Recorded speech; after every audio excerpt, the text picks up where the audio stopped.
PSG Fan TV, bonsoir à tous. C'était la 33e journée de Ligue 1. Le Paris Saint-Germain s'est imposé 0-3 au stade Raymond Kopa face à Angers. C'était un très beau match avec trois buts de trois joueurs différents. Kylian Mbappé, on va en revenir.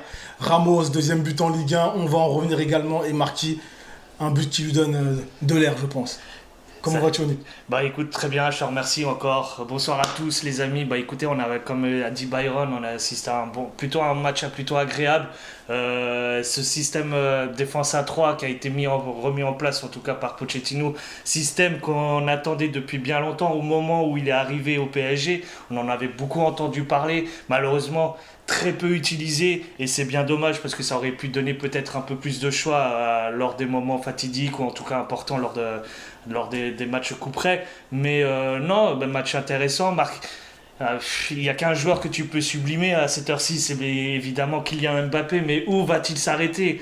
C'est clairement, mais tout à chaque match, il te plante un but. Donc à mon avis, tous ceux qui mettent une petite bille, une petite pièce sur Kylian Mbappé buteur, doivent se faire plaisir ce soir parce que là, il est inarrêtable. À chaque fois, il marque un but, que ce soit contre les petits, les gros, il est toujours présent et c'est tellement... Là, il est sur une série, 22e but, je crois, en Ligue 1. Donc il va certainement meilleur buteur finir avec la Golden Boot. Petite parenthèse par rapport à ce qu'on disait, à ce que tu disais sur la composition, la formation choisie par Poch. Malheureusement, l'international espagnol, l'ex-international, c'était le gros problème, n'était pas en forme cette saison. Donc son 3-4-3, il n'avait que sens si le joueur était présent. En tout cas, c'est au moment de son arrivée qu'on a commencé à en parler. Donc on dit peut-être que Ramos sera présent l'année prochaine. Qu'est-ce que tu en penses? Est-ce que tu penses que le Paris Saint-Germain devrait capitaliser sur lui? Même s'il l'a déjà fait. Et on a vu le résultat cette saison. Mais bon, est-ce que tu imagines une saison prochaine avec Ramos dans l'effectif? Écoute, moi le truc c'est que ce système à 3, en tout cas défense à 3 qui voulait mettre Pochettino, on pouvait que l'utiliser, on pouvait que sous la présence en tout cas d'un taulier tel qu'un Ramos. Parce que pour moi, à mon sens, un Kimpembe c'est encore trop léger. Et Marquinhos, malheureusement, aujourd'hui en tout cas avec quelques bosses, il y a quelques, tu sais, des parts d'ombre de sa part, de sa personnalité, où peut-être maintenant on commence à en douter en tout cas de ce côté taulier qu'une défense à 3 a besoin. Parce que clairement, si aujourd'hui il a essayé, c'est que Ramos se sent certainement un peu plus en forme, en tout cas moins dépendant de sa blessure au mollet. Et aujourd'hui, si réellement il a l'ambition de faire une défense à 3, c'est que en présence d'un Ramos. Ramos, il parle beaucoup, même s'il n'est pas... Alors on pourra toujours dire qu'il est trop court, il n'a pas de coffre, il a peut-être perdu un peu de sa prestance, où il fait moins peur à l'adversaire, mais il n'empêche que c'est un putain de taulier. Il connaît les gros matchs. On n'a pas pu l'utiliser à cause de ses blessures et c'est bien dommage. Et malheureusement aujourd'hui, tous ceux qui ont voté pour son arrivée à Ramos auront tort aujourd'hui, et c'est bien, ils auront raison. Ouais. C'est légitime. C'est légitime aujourd'hui. Maintenant, ça reste du fantasme d'espérer que Ramos puisse faire toute une saison, parce que cette saison, c'était pas le cas. Donc, à tort ceux qui veulent que Ramos, pour l'instant, poursuive l'aventure et qui a donné satisfaction cette saison. Mais moi personnellement, j'ai envie d'y croire à Ramos. Avec une blessure avec cette blessure qui soit moins présente, ou en tout cas qui la gêne moins durant une saison, parce que si on part dans cette optique d'une défense à 3, il ne sera possible que s'il y a la présence de Ramos. Il n'y a personne d'autre qui peut atteindre ce niveau-là, et cette exigence que demande en tout cas une défense alignée, concentré près du porteur de balle, voire un chien sur le porteur de ballon. Et Ramos est clairement le gars, le rouage assez subtil et voire assez vicieux dans des matchs coup près que Ramos peut nettement accomplir. D'accord. Moi, je pense sincèrement qu'il a plus... après, j'espère me tromper, mais je pense sincèrement qu'il a plus la fitness, il a plus le coffre, il a plus ce capital physique dont il puisait énormément. Parce qu'il faut se le dire, son jeu, il s'appuyait énormément sur le physique. Donc... il est très bon avec le ballon. Évidemment. Sur le jeu long, on l'a noté sur ses longues années, sur sa longue carrière en Espagne. Mais clairement, aujourd'hui, voilà, il a plus l'énergie. Et le foot, c'est un peu comme ça. Hein. Et avec tous les joueurs, si tu n'as pas le capital physique, tu ne peux rien faire sur le terrain. Mais regarde ce qu'il a fait Ramos, tu vois. Moi, comme je l'ai dit en plus, tout ce que tu viens de dire, c'est exactement, je peux comprendre cet état d'esprit de penser que Ramos, il sera limite niveau fitness et niveau physique. Ouais, mais il n'empêche que on a pu un peu le voir, les prémices un petit peu de son aura en défense. Tu le vois aligné et il parle énormément avec sa défense, voire le milieu. Et surtout, c'est un gars qui participe à l'attaque et ça s'est vu aujourd'hui pour le deuxième but. C'est quand même un but d'attaquant, cette tête. Ouais, c'est très bon défenseur, pas de souci. Il n'a pas perdu son voilà, talent. Il reste toujours utile. Alors, je suis d'accord, il y a un côté où je suis d'accord, il a pu. Après, ça me dérange que tu sais, on en parle toujours, l'âge. Est-ce que ça. Moi, je parle pas d'âge. Je suis comme un certain numéro 7 au Paris Saint-Germain, je parle pas d'âge. Par contre, je parle des prestations et physiquement, c'est manifestement. Je pourrais pas te contredire cette saison. On peut pas le défendre. On peut pas le défendre. Maintenant, aujourd'hui, si les gens qui veulent garder Ramos, comme je t'ai dit, ça revient du fantasme jusqu'à aujourd'hui parce qu'il a rien prouvé au PSG. Mais il y en a qui veulent y croire. Ils ont la foi. Alors, il y en aura. Ils seront plus sceptiques et plus, on va dire, terre à terre à ce niveau-là, parce que cette saison, ça a été catastrophique pour lui. Et d'autres qui auront la foi, le fantasme de croire à un joueur qui pourra porter notre défense. C'est ça. Et moi, je t'avouerai que je suis du côté du fantasme. Je suis un doux rêveur, les amis. Allez. Non, mais c'est compréhensible quelque part. Avant de terminer, on va dire, cette analyse en parlant bien sûr de Navas, de Donnarumma, après sa sortie, un petit mot, j'aimerais, voilà, très rapidement, on a déjà parlé de Kylian Mbappé, mais son but du coup de pied, j'étais obligé de le resignaler parce que là, franchement, tu vois, c'est pas le meilleur but ou le but de l'année. Mais je trouve que c'est un très très beau but. Et c'est un beau but, en plus ça te met en confiance tout de suite, tout de suite en début de match. Et en plus, c'est pas un gars qui a besoin de confiance vu que ce qu'il a prouvé jusqu'à maintenant cette saison, et puis encore mieux cette fin de saison où il est en train d'exploser les compteurs. Mais ces buts-là, tu sens que le gars il est en confiance, il sait où il va, il sait ce qu'il veut, il sait tout de suite, tu vois. J'ai l'impression qu'il a cette vista autour de lui, il sait très bien où est-ce qu'il doit se placer un petit peu par rapport aux adversaires, la position du gardien, où est-ce qu'il est trop devant, derrière, est-ce qu'il tape la pointe du pied ou le lob ou un plat du pied, enfin. Il s'est amélioré techniquement. Techniquement. Cette frappe du coup du pied là, du gauche. Mais combien de fois franchement énorme. Combien de fois dans les saisons précédentes on passait notre temps à dire la finition, manque de finition, ce gamin manque de finition, et ça se prend pour un grand, et là il a gardé le même niveau, pas d'ingratitude, mais en tout cas au niveau attitude il est toujours au même stade que dans les années précédentes, sauf que cette fois-ci les stats parlent pour lui, donc on peut que fermer notre gueule et dire bravo l'artiste, parce que c'est vraiment le joueur dans notre effectif le plus efficace. Ouais, il devient excellent devant les buts. Là. Tu peux rien dire. Il devient excellent. Je dis pas encore qu'il est excellent, mais je dis qu'il devient excellent. Et quelle tristesse si jamais il doit partir cette saison. On va en revenir encore et on aura le temps d'en parler. Mais quelle tristesse, ça me fout le mort. C'est clair. Enfin, la sortie de Donnarumma en fin de match qui disait que voilà, il pourra pas continuer comme ça en tout cas. Navas, tu voulais dire? Oui, Navas. J'ai dit Navas. J'ai dit Donnarumma. J'ai dit Navas, je voulais dire. Navas, voilà, mais c'était un beau lapsus parce que Donnarumma est concerné. Il veut jouer absolument, le Costa-Ricain, titulaire, et il est, je pense, légitime à demander, à faire cette requête, vu son niveau. Maintenant, certains me diront que je préfère Donnarumma, etc. Moi, clairement, je préfère Navas, et je ne parle pas des erreurs de Donnarumma, parce que Donnarumma est un très bon gardien, il n'y a pas de problème. Mais je trouve que la remise en question sur ce poste, pour moi, elle est venue de nulle part. Voilà.